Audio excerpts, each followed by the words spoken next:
In this video I'm going to show you how to bypass your BIOS fan controller and fan speeds with a utility called I8kfanGUI. The website is www.diefer.de/I8kfan. It was released in 2007. There's a direct download, which is nice. It covers the 32-bit and 64-bit.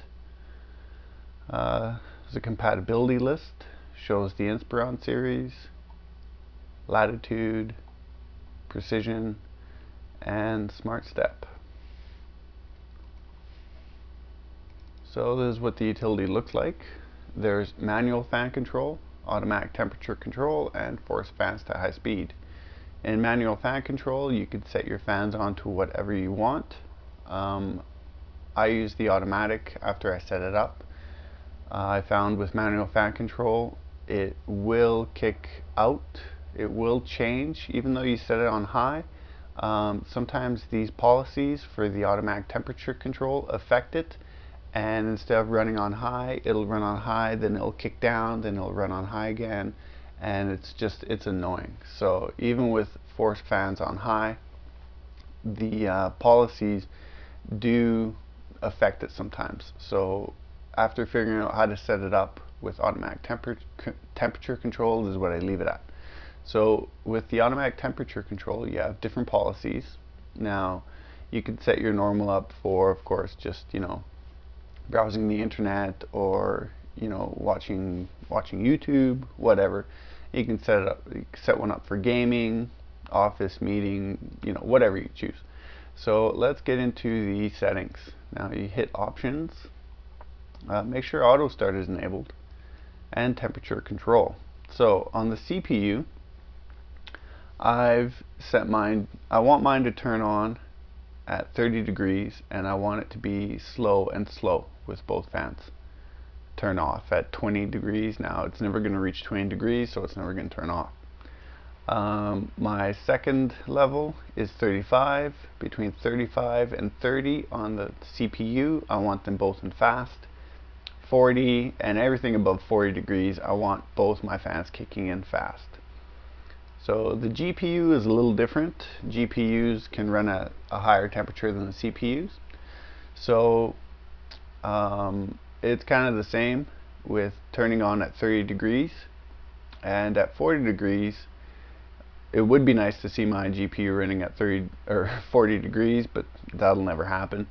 So basically between 40 and 47 degrees, I want my CPU fan to run at slow and my GPU to run at fast.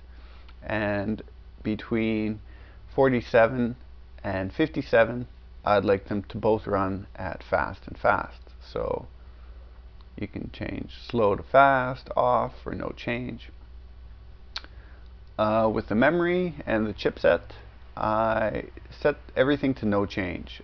Really, they don't have fans of their own. They're only the chipset is actually hooked up to the heatsink for the CPU fan, and my chipsets, they don't have as much priority as my CPU and GPU, so I set these to nothing, no change. And advanced. My first fan I labeled CPU. My second fan I labeled GPU. That's because when I took it apart, pretty much I saw which fan was connected to which. The GPU is connected both to the first fan and the second fan, and the CPU is only connected to the first fan for the heat sinks. Another thing I changed on here was my offset for my GPU temp. Now I found that when I ran speed fan or any other temperature monitoring utility, they were both correct. Speed fan, or sorry, they were both the same. Speed fan and anything else would display at that temperature, but this utility here was always off by quite a bit. So I set the offset to 8, and now both of these match. So I know when I see my speed fan at 54 that my GPU, this utility is also at 54, and the fans will kick in at whatever time or whatever temperature I've set to. So that's a basic overview of setting up your automatic temperature control. It's pretty easy.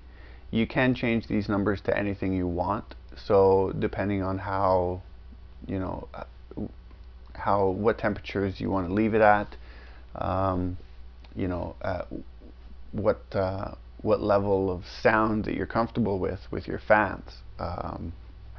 54 degrees on the GPU is actually pretty decent for these Dells, the M1710. It used to idle at 60. Now, the problem was it was dust. There was a whole bunch of dust buildup inside. So after taking it apart and cleaning out all the dust, I dropped 6 degrees, which was very nice.